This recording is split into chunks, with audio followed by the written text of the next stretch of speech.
Voici les portes de l'Arctique. D'un côté, la mer de Norvège. De l'autre, des sommets éternellement enneigés. Et au milieu, Tromsø, ville d'environ 80 000 habitants, avec son hôpital, son université et son port, pour des réveils à la fraîche. Moins 7 degrés ce matin, une température normale pour cette ville du cercle polaire, que Claude Rouget était venu visiter en 1987. Il n'est jamais reparti. J'habite dans un immeuble, je sors de l'immeuble, je peux mettre mes skis et commencer à faire une balade de quelques kilomètres à ski sur l'île. Je ne connais pas un autre endroit en Europe, en tout cas, où je peux faire ça. L'omniprésence de la nature. Pour s'en rendre compte, quelques minutes de téléphérique suffisent, avec en haut ce panorama. Un immanquable, malgré le manque de lumière. Et en cette période de l'année, le soleil ne se lève jamais sur Tromsø. L'horizon s'éclaircit seulement quelques heures par jour. Il est 13h et déjà la nuit tombe.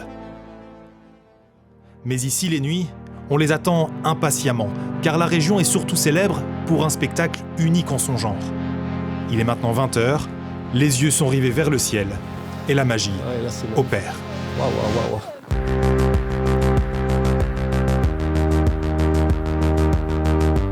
Des aurores boréales d'une intensité rare.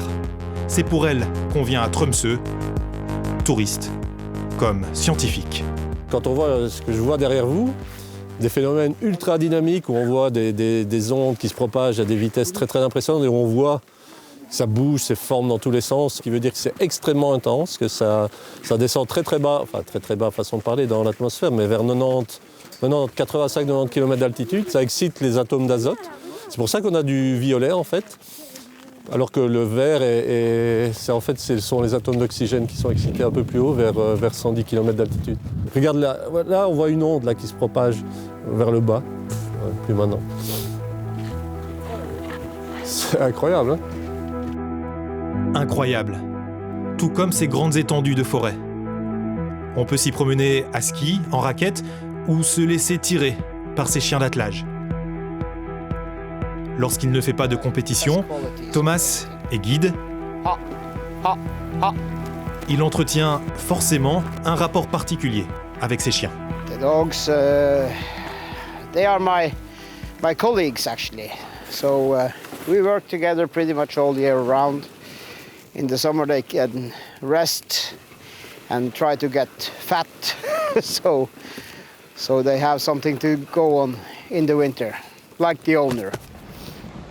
Pour la route, pas d'inquiétude, la meute connaît parfaitement le circuit et nous laisse profiter de ce paysage immense, dans un silence que rien ne vient perturber, ou presque.